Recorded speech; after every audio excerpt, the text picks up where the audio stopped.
Well, with fall basically in full swing, caring for outdoor plants is getting a little tricky. So we're joined this morning by Ansley Watson, helping us telling a little bit more about how we're going to take care of them. Good morning, Ansley.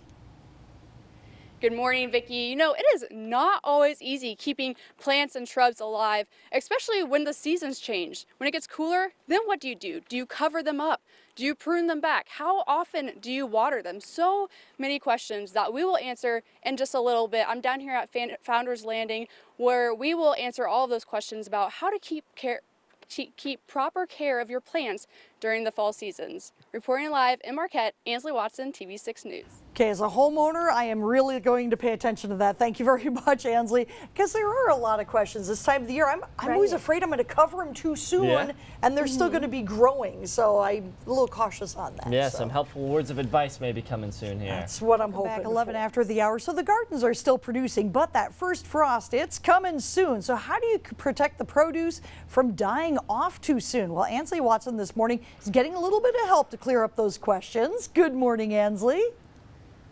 Good morning, Vicki. So much hard work goes into putting in gardens and planting your annual flowers.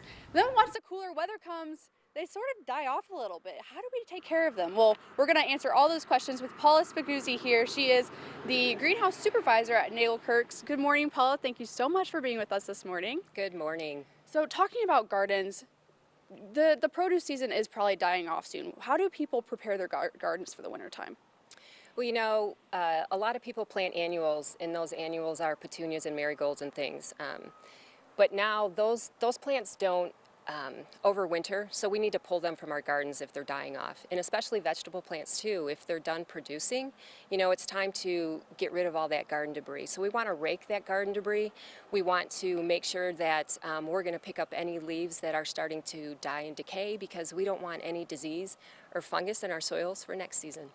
And speaking of that, do we put a layer of topsoil on top of them? How do we make sure those gardens are ready and kind of guard off those diseases? Well, if you feel that your garden is in need of any other soil, now is a great time to top dress your garden. You can get more topsoil. You can mix that in with the soil that's already there. You can add some compost to get more nutrients into your garden as well for next year.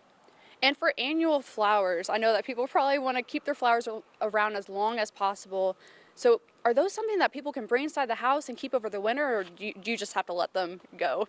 No, unfortunately, annuals, it's just an annual season. So once those flowers are dead or dying off, you need to really pull them out of your gardens. So there's no overwintering in the house, unfortunately.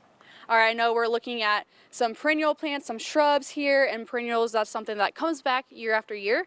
We'll definitely talk more about those in the next segment, so you'll want to stick around with that. Stay with us. Reporting live in Marquette, Ansley Watson, TV6 News. All right, thank you very much, Ansley. And it is getting around that time of the year, so I was thankful that the folks at Nagelkerk said they'd help us, get that figured out. Boy, that can be a lot of pulling pretty soon. Well, you shouldn't let that cool weather stop you when it comes to caring for your plants. TV6's Ansley Watson helps us learn how to properly care for them, even with that season change. How's it going, Ansley? Good, Sam. You know, I have a couple of plants on my deck and they're already dying. I don't know what to do about it. It's really disappointing. But to help us out this morning is Paula Spaguzzi, and she is going to teach us all about how to keep your plants surviving through these colder seasons. Good morning. Good morning. Okay, so we're going to talk about perennials now. I know right behind us is a whole bunch of shrubs and flowers that are perennials. What are perennials and what are they good for?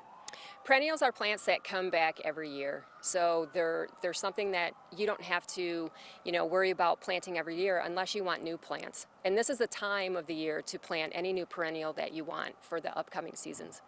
And that's before the new frost, correct? Right. You want to make sure that you plant before the first frost, or if your soil gets below 40 degrees, then it's not a good fit for your plants, because we want to make sure that they're able to root still in a little bit of warmth that this weather provides for us.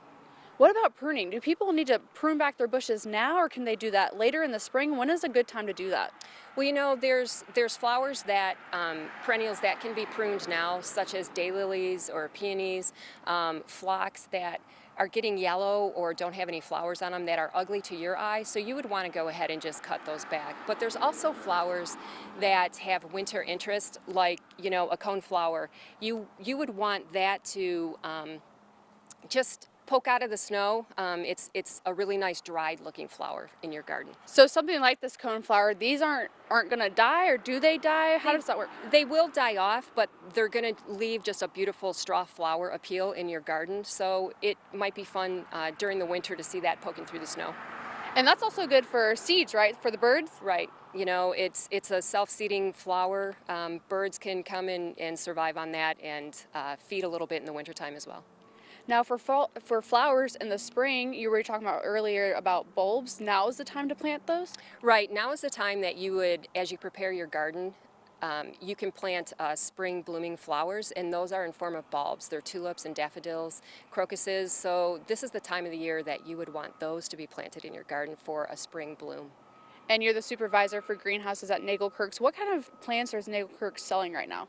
Right now we have mums and we have perennials that you can purchase now for your fall planting for next year. We also do carry bulbs as well.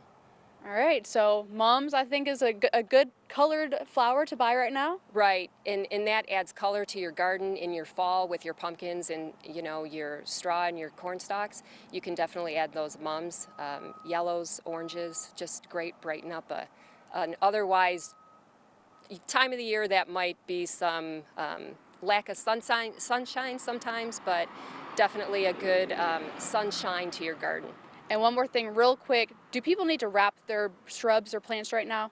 There are some shrubs that can be wrapped to prevent snow damage. You know, you can wrap in burlap, or you can even make makeshift teepees with wood to go over any of those type of shrubs. All right, thank you, Paula.